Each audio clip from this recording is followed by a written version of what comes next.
নমস্কার। আমরা আজকে একটি গুরুত্বপূর্ণ বিষয় নিয়ে উপস্থিত হয়েছি। সে বিষয়টি হচ্ছে ওপেন ইনোভেশন। আজকে আমরা এই ওপেন ইনোভেশন বলতে কি বোঝায় বা এই ভাবনাটি আধুনিককালে বিশ্বের বিভিন্ন প্রান্তে বিভিন্নভাবে এটা চর্চিত হচ্ছে বা অনুশীলিত হচ্ছে, এটার প্রকৃত অর্থ কী, এটার অ্যাকচুয়াল টেকনিক্যাল পার্সপেক্টিভস কী রয়েছে, সেগুলো সম্পর্কে আজকে আমরা চর্চা করব।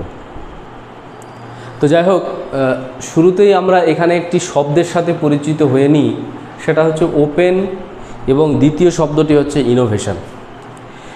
সাধারণভাবে ওপেন কথাটি হচ্ছে যে free from any obstacles or constraints, অর্থাৎ যখন কোনো ইনোভেশনের কাজ, ইনোভেশন কথাটির অর্থ হচ্ছে টু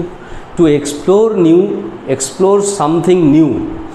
যখন কোনো জিনিস, যখন কোনো গুরুত্বপূর্ণ বিষয়, গুরুত্বপূর্ণ সিদ্ধান্ত হতে পারে, কোনো থিওরি হতে পারে, কোনো বিষয় হতে পারে, যখন নতুন অরিজিনাল কোনো থিওরি, কনসেপ্ট ইত্যাদি যখন এক্সপ্লোর হয়, নতুন কোনো থিওরি, নতুন কোনো কনসেপ্ট, নতুন কোনো মডেল, নতুন কোনো প্যারাডাইম, নতুন কোনো স্ট্র্যাটেজি, নতুন কোনো টেকনিক যখন এক্সপ্লোর হয়, তখন সেটাকে এক্সপ্লোরেশনের যে পেছনে যে গুরুত্বপূর্ণ প্রক্রিয়াটি, সে প্রক্রিয়াটিকে সাধারণভাবে ইনোভেশন বলে উল্লেখ করা হয়ে থাকে। এমন একটা স্ট্র্যাটেজি বা এমন একটি টেকনিক বা এমন একটি মডেল যা অত্যন্ত তাৎপর্যপূর্ণ মূল্য সৃষ্টি করার বা ভ্যালু ক্রিয়েট করার সম্ভাবনা থাকে বা ক্রিয়েট করতে পারে, কোনো ভ্যালু জেনারেট করতে পারে বা ক্রিয়েট করতে পারে। এই ধরনের যে এক্সপ্লোরেশন, সেই এক্সপ্লোরেশনের যে প্র্যাকটিস বা প্রসেস, সেটাকেই সাধারণভাবে ইনোভেশন বলে উল্লেখ করা হয়। এবার আজকে বিষয়টি হচ্ছে যে ওপেন ইনোভেশন বলতে সাধারণভাবে কি বোঝানো হচ্ছে। ওপেন কথাটির অর্থ হচ্ছে সাধারণভাবে যেখানে কোনো রকমের প্রতিবন্ধকতা বা বাধা থাকবে না।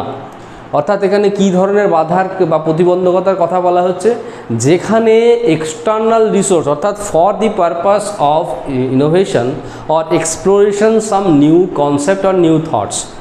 মূল উদ্দেশ্যটা হচ্ছে নতুন কোনো ভাবনা, নতুন কোনো মডেল, নতুন কোনো থট জেনারেট করার জন্য, জেনারেট করার উদ্দেশ্যে যে থট বা যে ভাবনাটি মূলত একটি গুরুত্বপূর্ণ ভ্যালু ক্রিয়েট করতে পারে বা একটা তাৎপর্যপূর্ণ রেজাল্ট বা ফাইন্ডিংস এনশিওর করতে পারে বা তুলে ধরতে পারে, এরকম কোনো কনসেপ্ট বা নলেজকে জেনারেট করার জন্য যখন একটি গুরুত্বপূর্ণ অ্যাপ্রোচ ফলো করা হয় বা মডেল ফলো করা হয়, যে মডেলে কি করা হয়, এক্সটার্নাল সমস্ত রিসোর্সকে অ্যাক্সেস করা হয় এবং সমস্ত সোর্স থেকে যে প্র্যাকটিক্যাল যে ইনফরমেশান বা নলেজ, সে নলেজগুলোকে অ্যাসেস করা হয়। অর্থাৎ কোনো রকমের বাউন্ডারি বা কোনো রকমের কনস্ট্রেন্ট বা অবস্ট্রাকল যেন না থাকে to access the different available information related to a particular concept, particular thoughts আর পার্টিকুলার ইস্যু। যখন কোনো একটা নির্দিষ্ট ইস্যু এর উপর ভিত্তি করে যখন অ্যাক্সেস করার প্রভিশন এরকম থাকবে, কি অ্যাক্সেস করবে, যে বিভিন্ন অবস্থাতে বা বিভিন্ন রূপে বা বিভিন্ন ফর্মসে নলেজ বিভিন্ন সোর্সে থাকতে পারে। এই ওপেন ইনোভেশনের মূল অবজেক্টিভ বা একটা টেকনিক্যাল প্রসেস হচ্ছে, টেকনিক্যাল অ্যাকশান হচ্ছে বা অ্যাক্টিভিটি হচ্ছে, সেটা হচ্ছে সমস্ত এক্সটার্নাল রিসোর্সগুলোকে অ্যাক্সেস করা হবে প্রপারলি। ঠিক আছে, পাশাপাশি কি করা হবে, যখন সে এক্সটার্নাল রিসোর্সগুলো বা নলেজগুলোকে বা ইনফরমেশানগুলোকে অ্যাক্সেস করা হবে, অ্যাক্সেস করার পাশাপাশি আরেকটা জিনিস করা হবে, সেটা কি, ইন্টারনাল রিসোর্স বা নলেজগুলোকে অ্যাপ্রোপ্রিয়েট ইউজ করা হবে। অর্থাৎ এটি হচ্ছে এমন একটি গুরুত্বপূর্ণ প্রসেস, যে গুরুত্বপূর্ণ প্রসেস হচ্ছে প্রসেসের মাধ্যমে বা মডেলের মাধ্যমে মূলত এক্সটার্নাল রিসোর্সের মধ্যে যে নলেজ বা ইনফরমেশানগুলো থাকবে, সেই নলেজগুলো বা ইনফরমেশানগুলো অ্যাক্সেস করা হবে একদিকে, যেমন পাশাপাশি যেগুলো এক্সিস্টিং অ্যাভেলেবেল নলেজ বা এক্সপিরিয়েন্স আছে সেগুলোকেও অ্যাপ্রোপ্রিয়েটলি ইউজ করা হবে বা কাজে লাগানো হবে। এক্ষেত্রে যে ওপেন ইনোভেশনের মূল কাজ হচ্ছে, এর মাধ্যমে কি হবে, মাধ্যমে যেটা একটা হবে সেটা হচ্ছে একটা effective integration between internal resources and external resources for the purpose of new thought generation, exploration of new thoughts.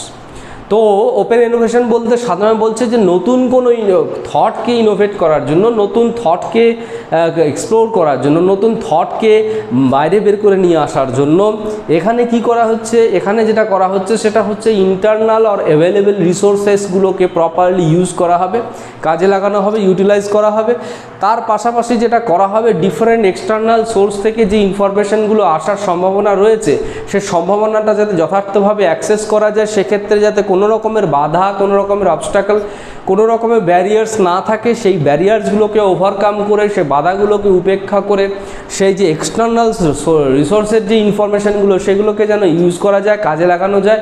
এর মাধ্যমে ইন্টারনাল রিসোর্সেস এবং এক্সটার্নাল রিসোর্সেস যাতে ফ্রুটফুল বা অ্যাপ্রোপ্রিয়েট অ্যাপ্লিকেশন বা ইউজ হয়, তার পাশাপাশি যেন এই কোনো রকমের ইউজ করার ক্ষেত্রে কোনো রকমের বাধা বা বিপত্তির সম্মুখীন হতে না হয়, সেটা একটি গুরুত্বপূর্ণ বিষয়। সাধারণভাবে আমাদেরকে মনে রাখতে হবে যে কোনো প্রোডাক্টিভ অর্গানাইজেশনের ক্ষেত্রে এটি একটি তাৎপর্যপূর্ণ একটা মডেল। এই মডেলের মাধ্যমে মূলত কি করা হবে, যে কোনো নতুন কনসেপ্টকে প্রডিউস করার চেষ্টা করা হয়, নতুন নলেজকে প্রডিউস করার চেষ্টা করা হয়, নতুন থটসকে জেনারেট করার চেষ্টা করা হয়। অর্থাৎ এই মডেলের মূল উদ্দেশ্য হচ্ছে to generate or to produce new thoughts or concept that will be the valuable thoughts or concept. সে কনসেপ্টগুলো হবে ভ্যালুয়েবল অর সিগনিফিক্যান্ট। বাট এখানে যেটা আমাদের মনে রাখতে হবে সেটা হচ্ছে এই to develop or to generate the thoughts of new thoughts or concept. এখানে কি করা হচ্ছে, এখানে যেটা করা হবে সেটা হচ্ছে পারপাসটা কি, মানে এক্ষেত্রে এই কাজটা করার ক্ষেত্রে কোন মেকানিজম ফলো করা হবে, to use both external resources or internal resources, the resources basically found in the different forms like information or knowledge বা ইনফরমেশন রূপে যখন প্রয়োগ করা হবে, মানে থাকবে সম্পদগুলো, সেগুলোকে কাজে লাগানো হবে। এক্ষেত্রে যেমন ধরা যাক কোনো একটা সংগঠন রয়েছে, সেই সংগঠনের মধ্যে সংগঠনের সংগঠিত হওয়া সদস্যদের মধ্যে যে ইনফরমেশন বা নলেজগুলি রয়েছে সেগুলো যেমন একদিকে প্রয়োগ হবে, কাজে লাগানো হবে, পাশাপাশি সেই সংগঠনের বাইরে, আউটসাইড দ্য অর্গানাইজেশন, সংগঠনের বাইরে যে সমস্ত রিসোর্স বা নলেজগুলো অ্যাভেলেবেল রয়েছে সেই নলেজ বা রিসোর্সগুলোকেও প্রপারলি ইউটিলাইজ করা হবে বা কাজে লাগানো হবে। এর মূল পারপাস হচ্ছে ফর এফেক্টিভ ইন্টিগ্রেশন আর effective utilization of the different resources of basically knowledge or information and create some valuable thoughts or new thoughts to enrich the productivity rate. যে কোনো ক্ষেত্রে যখন নতুন রকমের কিছু উৎপাদনের ধারণার প্রডিউসের ক্ষেত্রে, ভ্যালুয়েবল ধারণা জেনারেট করার ক্ষেত্রে এই অ্যাপ্রোচটি বা এই মডেলটিকে ফলো করা হয়, সেই মডেলটিকে বলা হচ্ছে মূলত ওপেন ইনোভেশন। এই ওপেন ইনোভেশন আধুনিককালে অত্যন্ত তাৎপর্যপূর্ণ একটি বিষয়, কারণ এখানে বলা হচ্ছে যে যেখানে একটা এনভায়রনমেন্টাল ক্লোজনেস রয়েছে, যেখানে এনভায়রনমেন্টাল একটা আবদ্ধ হওয়ার ব্যাপার রয়েছে, যে পরিস্থিতিতে যেখানে একটা ক্লোজড একটা সিনারিও রয়েছে, সে ক্লোজ সিনারিও বা ডিফারেন্ট টাইপস অফ ব্যারিয়ার্সগুলোকে, তার যে ব্লকসগুলো আছে সে ব্লকসগুলোকে ডিস্ট্রয় করে দিয়ে, সে ব্লকসগুলোকে ডিস্ট্রয় করার মাধ্যমে যখন কি করা হবে, ব্লকসগুলোকে ডিস্ট্রয় করে নিয়ে একটা উন্মুক্ত একটা ওপেন প্লেস তৈরি করা হবে, যার মাধ্যমে নতুন কনসেপ্ট বা আইডিয়া জেনারেট হবে। যে নলেজ বা যে ইনফরমেশন বা যে আইডিয়াগুলো কি করতে পারবে, কিছু না কিছু একটা ভ্যালু ক্রিয়েট করতে পারবে। এক্ষেত্রে আমাদেরকে মনে রাখতে হবে এখানে অ্যাপ্রোপ্রিয়েট রিফ্লেকশন অফ নলেজ আর appropriate utilization of knowledge is very significant একটা কনসেপ্ট। এখানে আজকে আমরা কতগুলি এরকম বিষয় নিয়ে আলোচনা করব। প্রথমে বলা হচ্ছে open innovation is a process to practice cognitive thoughts to create impact in organization. এটি কিন্তু একটা তাৎপর্যপূর্ণ বিষয়। এ প্রসেস টু প্র্যাকটিস থটসগুলো, ভাবনাগুলো বিভিন্ন রূপে, বিভিন্ন অবস্থাতে, বিভিন্ন জায়গায় আমরা পেতে পারি। সেই থটসগুলোকে আমরা কি করব, সেই থটসগুলোকে চর্চা করব, সেগুলোকে কাজে লাগাবো, সেগুলোকে নিয়ে প্র্যাকটিস করব, সেগুলোকে নিয়ে অনুশীলন করব। এই থটসগুলোকে নিয়ে যখন চর্চা করা হবে, কাজে লাগানো হবে, প্র্যাকটিস করা হবে, এবং প্র্যাকটিস করার মাধ্যমে সেখান থেকে যখন নতুন থটস বা নতুন কোনো আইডিয়া জেনারেট হবে বা ডেভেলপ হবে, এবং এই থটস জেনারেট হওয়ার মধ্য দিয়ে বা আইডিয়া জেনারেট হওয়ার মধ্য দিয়ে প্র্যাকটিক্যালি অর্গানাইজেশনাল ইম্প্যাক্ট ক্রিয়েট হবে, অর্গানাইজেশনাল বেনিফিট এনশিওর হবে, বা সেখান থেকে একটা ভ্যালু ক্রিয়েট হবে। এটা কিন্তু এখানে একটা তাৎপর্যপূর্ণ বিচার্য বিষয় হিসেবে ফোকাস করা হয়। It is a process to practice cognitive thoughts. হ্যাঁ, এই কগনিটিভ থটস, এই কগনিটিভ থটসগুলো মূলত বলা হচ্ছে এটা দুটো অবস্থাতেই আমরা পেতে পারি, উইদিন দ্য অর্গানাইজেশন আর আউটসাইড দ্য অর্গানাইজেশন। বাট এখানে কি করা হচ্ছে, সে আউটসাইড দ্য অর্গানাইজেশনের যে থটসগুলো রয়েছে সেগুলোকে ভালোভাবে অ্যাক্সেস করা হবে by overcoming different types of blocks or obstacles. এটা বলা হচ্ছে এর মাধ্যমে কি করা হবে, টু ক্রিয়েট দ্য ইম্প্যাক্ট। এখানের মাধ্যমে যেটা করা হবে যে ইম্প্যাক্ট ক্রিয়েট করা হবে, একটা প্রভাব সৃষ্টি করা হবে। কোথায় সৃষ্টি করা হবে, new organization, through the development of new valuable concept. এরপরে বলা হচ্ছে open innovation is a process to create or to develop knowledge. প্রথম এখানে বলা হচ্ছে process to create knowledge or a process to develop knowledge to introduce new ideas or useful thoughts, এরকম বলেছেন উইলিয়ান and ক্রফ 2010-এ, ওয়ালিন and ক্রফ। হ্যাঁ, ওয়ালিন অ্যান্ড ক্রফ বলেছেন open innovation সম্পর্কে বলতে গিয়ে বলেছেন it is a process to create new knowledge or to develop new knowledge or to introduce new ideas or useful thoughts. এইটি হচ্ছে কি ওপেন ইনোভেশন। এখানে বলা হচ্ছে যে this is a process, this is a practice to introduce new ideas. এমন হতে পারে যে একটি সংগঠনের মধ্যে এরকম বহু অধিক ক্ষমতাসম্পন্ন ব্যক্তিত্ব থাকে এবং কম ক্ষমতাসম্পন্ন বা মাঝারি ক্ষমতাসম্পন্ন ব্যক্তিও থাকতে পারে। অধিক ক্ষমতাসম্পন্ন ব্যক্তিদের মধ্য থেকে বিভিন্ন রকমের সিদ্ধান্ত বা বিভিন্ন রকম ভাবনা বেরিয়ে আসতে পারে, এটা যেমন স্বাভাবিক। পাশাপাশি আরেকটি গুরুত্বপূর্ণ বিচার্য বিষয় যেটি ওপেন ইনোভেশনের প্ল্যাটফর্মে বা প্যারাডাইমের ক্ষেত্রে গুরুত্ব দেওয়া হয়, এরকম বহু ব্যক্তি থাকতে পারে যাদের আন্ডার বা বিলো কোয়ালিটি সম্পন্ন হতে পারে বা বিলো ক্যাপাবিলিটি রয়েছে এরকম ব্যক্তির মধ্য থেকে। যদি কোনো রকমের আইডিয়া বা যদি কোনো রকমের থটস জেনারেট হয়, সেই থটসগুলোকে অ্যাপ্রোপ্রিয়েট ভ্যালু দিয়ে সেটাকে অ্যাপ্রোপ্রিয়েট ইউটিলাইজেশনের একটা সেগমেন্ট বা প্ল্যাটফর্ম হচ্ছে open innovation. Open innovation is a platform, open innovation is a model to utilize the different available ideas or new thoughts or new concept or cognitive aspects, সেগুলোকে ভালোভাবে utilise করা। এটার মূল কাজই হচ্ছে নলেজকে ভালোভাবে ইউটিলাইজ করার, এখানে যাতে কোনো রকমের ব্যারিয়ার্স না থাকে। মূল পারপাসটা হচ্ছে to utilize the different knowledge found from different sources. হ্যাঁ, নলেজকে ভালোভাবে ইউটিলাইজ করতে হবে, কগনিটিভ থটসকে ভালোভাবে ইউটিলাইজ করতে হবে, আইডিয়াগুলোকে ভালোভাবে ইউটিলাইজ করতে হবে। মূল পারপাস হচ্ছে ইউটিলাইজ করবো, মূল পারপাস হচ্ছে two create new thoughts, new ideas are new value. হ্যাঁ, নতুন ভ্যালু ক্রিয়েট করার জন্য কিন্তু এগুলোকে ইউটিলাইজ করা হবে এবং ইউটিলাইজ করার ক্ষেত্রে যাতে কোনো রকমের বাধা বা কোনো রকমের বিপত্তি না থাকে সেগুলোকে উপেক্ষা করা হবে।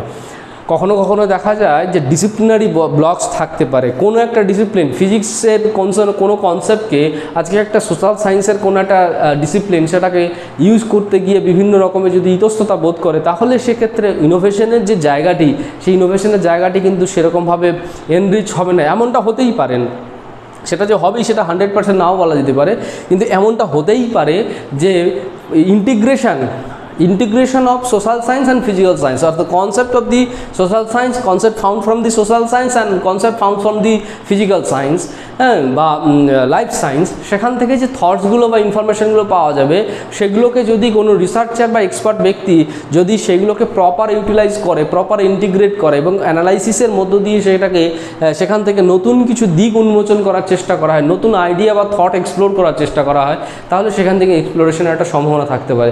কিন্তু যদি দেখা যায় বিভিন্ন কারণে একটা ডিসিপ্লিনারি বাউন্ডারি থাকতে পারে, ডিসিপ্লিনারি ব্লকেজ থাকতে পারে, এক্সপার্টের বিভিন্ন রকমের ব্লক থাকতে পারে, বিভিন্ন রকমের বাধা থাকার জন্য, হ্যাঁ, প্র্যাকটিসের জন্য মেথোডোলজিক্যাল ব্লকস থাকতে পারে, হ্যাঁ, বিভিন্ন রকমের সার্কামস্টেন্সেসের জন্য, এনভায়রনমেন্টাল অ্যাটমসফিয়ারের জন্য, এনভায়রনমেন্টাল প্যারাডাইমের জন্য, ডিফারেন্ট অ্যাপ্রোচের জন্য, বিভিন্ন ডিফারেন্ট ডোমেনের জন্য বা থিমের জন্য এমন দেখা যেতে পারে যে বিভিন্ন নলেজের মধ্যে কী করা হয়েছে, নলেজ ইউটিলাইজেশনের ক্ষেত্রে একটা গ্যাপ বা একটা ডিস্টেন্স দেখা যাচ্ছে। Open innovation is a process that basically concentrate to overcome that distance between knowledge to knowledge or ইনফরমেশনের মধ্যে যাতে কোনো রকমের ডিস্টেন্স না থাকে, সেই ডিস্টেন্সটাকে ওভারকাম করার জন্যই মূলত এটাকে কনসেপ্ট প্র্যাকটিস করা হয়ে থাকে। এরপরে বলা হচ্ছে ওপেন ইনোভেশন এ সম্পর্কে বলেছেন চেস ওয়ার্ক। হ্যাঁ, চেসবর্গ 2003-তে বলেছেন, তিনি বলেছেন open innovation is an approach to change environment from closed form to open paradigm. যে কথাটি আমরা অলরেডি আলোচনা করেছি যে সাধারণভাবে ক্লোজড এনভায়রনমেন্টে যে অ্যাক্টিভিটি বা ইন্টারাকশান, ক্লোজ এনভায়রনমেন্টের মধ্যে যে অ্যাক্টিভিটি বা ইন্টারাকশানগুলো হয়, সেই ইন্টারাকশান বা অ্যাক্টিভিটি বা প্র্যাকটিস বা প্রসেসের মধ্য দিয়ে সেখান থেকে কখনো কখনো ডিজায়ারেবল রেসপন্স বা ফাইন্ডিংস বা আউটকাম আমাদের সামনে নাও আসতে পারে। সেই এনভায়রনমেন্টাল বাউন্ডারিকে একটা ওপেন বাউন্ডারি বা একটা ওপেন প্ল্যাটফর্ম জেনারেট করার দিকে যদি জেনারেট করা যায়, তাহলে সেখান থেকে যেটা হবে, সেখান থেকে কিন্তু নতুন থটস, নতুন আউটকাম বা ফাইন্ডিংস এক্সপ্লোর হতে পারে, সেখান থেকে রিসোর্স জেনারেট হতে পারে। সেই জন্য এখানে এটা বলা হয়েছে ইট is a journey from closed environment to open environment, close form to open form, to overcome different types of blockages and constants or other things. যেই ব্লকেজ বা কনস্ট্যান্টস বা ডিস্টেন্সগুলো বেসিক্যালি এফেক্টিভ ইউটিলাইজেশন অফ রিসোর্সের ক্ষেত্রে বা নলেজের resource ইউটিলাইজেশনের ক্ষেত্রে বা effective থটসের ইউটিলাইজেশনের ক্ষেত্রে বাধা সৃষ্টি হতে পারে, সেগুলোকে বেসিক্যালি এখানে ফোকাস করা হয়। অনেক সময় আমরা এরকম দেখতে পাই যে অনেক ফর্মালি যেমন রিসার্চ হয়ে থাকে, পাশাপাশি ইনফর্মাল ওয়েতেও বিভিন্ন রকম ভাবনার প্রকাশ হয়ে থাকে বা গবেষণা হয়ে থাকে। তাহলে ইনফর্মাল ওয়েতে অনেকেই যখন ভাবনাগুলো প্রকাশ করে, সেই ইনফর্মাল ওয়েতে প্রকাশিত ভাবনাগুলি ফর্মাল ওয়েতে প্রকাশিত বা ফর্মাল ওয়েতে কাজ করতে যারা পছন্দ করেন, যে সমস্ত গবেষক বা যা এক্সপার্ট ব্যক্তিরা ফর্মাল ওয়েতে যে কাজগুলি করে থাকেন, সেই ফর্মাল ওয়েতে করা গবেষকেরা কখনো কখনো সেই ইনফর্মাল ওয়েতে কাজ করা যে সমস্ত থটস বা এক্সপ্লোর্ড হওয়া যে থটস বা ভাবনাগুলো, সে ভাবনাগুলোকে মান্যতা দিতে চান না বা গুরুত্ব দিতে চান না। এখানে কিন্তু open innovation is a platform or paradigm or model that can, যেটা বেসিক্যালি কী করতে চাইছে, যেটা বেসিক্যালি এখানে বলা হচ্ছে যে ফর্মাল বা ফর্মালিটি অর ইনফর্মালিটির কোনো রকমের যদি বাধা থাকে বা ডিস্টেন্স থাকে, সেগুলোকে ব্রেকডাউন করতে হবে। পাশাপাশি কোনো রকম ডিস্টেন্স যদি কোনো রকমের এনি টাইপস অফ ছোটো হতে পারে, বড় হতে পারে, মাঝারি হতে পারে, যে কোনো রকমের বাধা বা বিপত্তি রয়েছে, যে বাধা বিপত্তিগুলি মূলত একটা closed environment for practice of cognitive thoughts এর জায়গা থেকে সেটা যেন একটা open platform to practice the thoughts, cognitive thoughts, or two create new idea, or to introduce new ideas or not new thoughts, new valuable concept, সেটা কিন্তু এখানে আমাদেরকে এই প্ল্যাটফর্মের মধ্য দিয়ে আমরা কিন্তু লাভ করে থাকি। এছাড়া বলা হচ্ছে, এখানে বলেছেন টিড বলে এক ব্যক্তি বলেছেন যে ইট is a model to collect resources from external sources and to use internal resources. হ্যাঁ, ইন্টারনাল রিসোর্সেস। তাহলে কি বলা হচ্ছে, different types of external resource থেকে যখন নলেজগুলোকে যেমন রিসিভ করা হবে, বিভিন্ন অবস্থাতে বিভিন্ন জায়গায় বিভিন্ন ফর্মে পাওয়া যেতে পারে, সেই নলেজগুলোকে যেমন রিসিভ করা হবে, রিসিভ করার পাশাপাশি ইন্টারনালি যেগুলো অলরেডি এক্সিস্ট করছে, যেগুলো অ্যাভেলেবেল রয়েছে, অ্যাক্সেস করার সম্ভাবনা রয়েছে, প্রবাবিলিটিস রয়েছে, সেই সমস্ত সোর্সগুলোকেও এফেক্টিভলি ইউটিলাইজ করার একটা জায়গা রয়েছে, এফেক্টিভলি ইউজ করার কথা বা ইউটিলাইজ করার কথা এখানে বলা হয়েছে। অর্থাৎ এটি হচ্ছে এমন একটি মডেল, যে মডেলটি প্র্যাকটিক্যালি একটা ওপেন প্ল্যাটফর্ম বা একটা প্র্যাকটিস অফ কগনিটিভ থটস, হ্যাঁ, সেই জায়গাটি তৈরি করতে সাহায্য করবে। এটি হচ্ছে একটা গুরুত্বপূর্ণ ভাবনা। এছাড়াও আরও কতগুলি ভাবনা রয়েছে যেগুলি বিভিন্ন এক্সপার্ট ব্যক্তিরা বিভিন্ন সময় উল্লেখ করেছেন। বানু এবং তার যে সহকর্মীরা, তারা গবেষণার মাধ্যমে 2015-তে কতগুলি কনসেপ্ট তারা ইন্ট্রোডিউস করেছেন।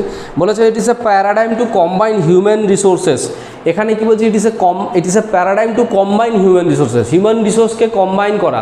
এখানে যেটা আমরা বলেছিলাম যে হিউম্যান রিসোর্সগুলোর যেগুলো বিভিন্ন ফর্মস বা বিভিন্ন অবস্থাতে রয়েছে, সেগুলোকে ইন্টিগ্রেট করা, মূলত ইন্টিগ্রেট করা, হিউম্যান রিসোর্সকে কম্বাইন করার একটি গুরুত্বপূর্ণ প্যারাডাইম হিসেবে উল্লেখ করেছেন। তিনি আরও বলেছেন it is a model to enhance probability to utilize material resources. এর পাশাপাশি যেমন হিউম্যান থটস বা হিউম্যান রিসোর্সগুলোকে ইন্টিগ্রেট করা হবে, কম্বাইন করা হবে, কম্বিনেশনের পাশাপাশি যেটা হবে, এগুলো এফেক্টিভ যদি ইন্টিগ্রেশন হয়, অর্থাৎ ডিফারেন্ট টাইপস অফ হিউম্যান থটসকে যদি ইন্টিগ্রেট করা হয়, এর মাধ্যমে কি হবে, অ্যাভেলেবেল যে মেটেরিয়ালিস্টিক রিসোর্সগুলো রয়েছে, সেই অ্যাভেলেবেল মেটেরিয়ালিস্টিক রিসোর্সগুলোকেও এফেক্টিভলি কাজে লাগানো যাবে। অর্থাৎ for effective utilization of materialistic resources it is very important to combine, it is is important to integrate the different human resources, different human thoughts or concept found from different sources. বিভিন্ন জায়গা থেকে যে ভাবনাগুলো বা কনসেপ্টগুলো আসার সম্ভাবনা রয়েছে, সেই সমস্ত ভাবনার জায়গাগুলি, সেই সমস্ত ভাবনাগুলোকে যথার্থভাবে কাজে লাগানোর মাধ্যমে মূলত যেন ভাবনার একটা সমৃদ্ধি যেমন ঘটবে, পাশাপাশি যে সমস্ত মেটেরিয়ালিস্টিক রিসোর্স আছে সেগুলো কিন্তু এফেক্টিভলি ইউটিলাইজ করা সম্ভব হবে। পাশাপাশি তিনি এটাও বলেছেন যে এর মাধ্যমে যে কোনো যে প্রবলেমগুলো প্র্যাকটিক্যালি কোনো ব্যক্তি বা কোনো সংগঠনের ক্ষেত্রে যে প্রবলেমগুলো আসবে, সে প্রবলেমগুলোর একটা ইনোভেটিভ একটা সলিউশনস পাওয়া সম্ভব হবে। সে প্রবলেমগুলোর ইনোভেটিভ সলিউশনসকে এনশিওর করার ক্ষেত্রে এই মডেলের একটা গুরুত্ব রয়েছে। এছাড়াও দুজন ব্যক্তি যারা এই বিষয় সম্পর্কে গবেষণা 2006 সালে বলেছেন, লরসেন অ্যান্ড সল্টার এই ওপেন ইনোভেশন সম্পর্কে উল্লেখ করতে গিয়ে বলেছেন, it is A tendency, open innovation is A tendency to acquire knowledge effectively from the external sources. তিনি একই রকমভাবে বলেছেন, ইট ইজ একটা টেন্ডেন্সি বা একটা মডার্ন একটা মেকানিজম যার মাধ্যমে কী করা হবে, ডিফারেন্ট এক্সটার্নাল সোর্স থেকে নলেজকে অ্যাক্সেস করা যাবে। পাশাপাশি তারা বলেছেন এ process to apply knowledge for create greater opportunity. এখানে আরও বলা হয়েছে যেমন এক্সটার্নাল সোর্স থেকে নলেজগুলোকে যেমন অ্যাক্সেস করা হবে, পাশাপাশি ওনারা বলেছেন যে এর মাধ্যমে কী করা হবে, একটা অপরচুনিটি ক্রিয়েট করা সম্ভব হবে, একটা অপশানস ক্রিয়েট করা সম্ভব হবে, অল্টারনেটিভ ক্রিয়েট করার একটা জায়গা তৈরি হবে for to apply the knowledge অ্যাপ্লিকেশনের মাধ্যমে একটা ভালো একটা অপরচুনিটির জায়গা ক্রিয়েট করা সম্ভব হবে। এই বিষয়গুলি সম্পর্কে বলেছে। এছাড়াও লি এবং তার যে অনুগামীরা, তার সহকর্মীরা, তারা বলেছেন, লি এবং তার সহকর্মীরা 2010-এ ওপেন ইনোভেশন সম্পর্কে বলতে গিয়ে বলেছেন, it is a active process to ensure collaborative participation for knowledge creation. এখানে কোলাবোরেটিভ পার্টিসিপেশন মানে কি? কোলাবোরেটিভ পার্টিসিপেশন মানে হচ্ছে formal, informal participation, active, less active বা moderate active participation, expert and less moderately expert participation, talented আর average talented participation. এই ধরনের পার্টিসিপেশনের কথা বলা হয়েছে, যেটার মূল উদ্দেশ্য হচ্ছে to create some valuable thoughts and new valuable concept. সেই বিষয়টি সম্পর্কে কিন্তু এখানে বারবার উল্লেখ করা হয়েছে। এর মাধ্যমে যেটা করা যাবে সেটার মাধ্যমে কিন্তু সোসাইটির কাছে একটা ভালো কন্ট্রিবিউশন বা একটা ভালো সিগনিফিক্যান্ট একটা কন্ট্রিবিউশন কিন্তু প্রোভাইড করা যাবে, যে কন্ট্রিবিউশনটা, যে অবদানটা মূলত কী হবে, সোসাইটির কাছে একটা বিশেষ ডিরেকশন হিসেবে কাজ হবে, একটা বিশেষ দিশা প্রদান করার ক্ষেত্রে এর একটা প্রয়োগ বা গুরুত্ব আমরা দেখতে পাবো। তো ওপেন ইনোভেশন এই ধরনের একটা অ্যাপ্রোচ, একটা মডেল, যেটা আধুনিককালে বিশ্বের বিভিন্ন প্রান্তের বিভিন্ন গবেষকগণ, বিভিন্ন এক্সপার্ট ব্যক্তিরা তাদের মতো করে বিভিন্নভাবে এই কনসেপ্টটিকে চর্চা করে এবং সায়েন্টিফিক্যালি স্টাডি করার মাধ্যমে বিশ্ব মানুষের কাছে উপস্থাপন করেছেন, তুলে ধরেছেন। এটা প্রয়োজনীয়তা রয়েছে আধুনিককালে আমাদের ভারত ভূখণ্ডে বা ভারতবর্ষের বিভিন্ন ব্যবস্থার সমৃদ্ধির ক্ষেত্রে, বিভিন্ন সংগঠনের উন্নতির ক্ষেত্রে, বিভিন্ন কার্যক্রমের ক্ষেত্রে, প্রকৃতপক্ষে সম্পদ সৃষ্টি করার ক্ষেত্রে, সে বিভিন্ন রকমের নলেজ রিসোর্স ক্রিয়েট করার ক্ষেত্রে এবং কালচারাল ইমপ্রুভমেন্টের ক্ষেত্রে এই ওপেন ইনোভেশনের একটা গুরুত্বপূর্ণ ভূমিকা রয়েছে। ওপেন ইনোভেশনের একটা গুরুত্বপূর্ণ পসিবিলিটিস রয়েছে। Prospects and perspectives of open innovation is very significant in modern time in India. তো আজকে আমরা এটা নিয়ে আলোচনা করলাম, আপনারা মনোযোগ সহকারে শুনছিলেন। আপনারা এই বিষয়টিকে গুরুত্ব দিয়ে বিচার করবেন, সিদ্ধান্ত নেবেন, কাজে লাগানোর চেষ্টা করবেন, এই আশা রেখে আজকে আমাদের এই আলোচনা সমাপ্ত ঘোষণা করছি। ধন্যবাদ।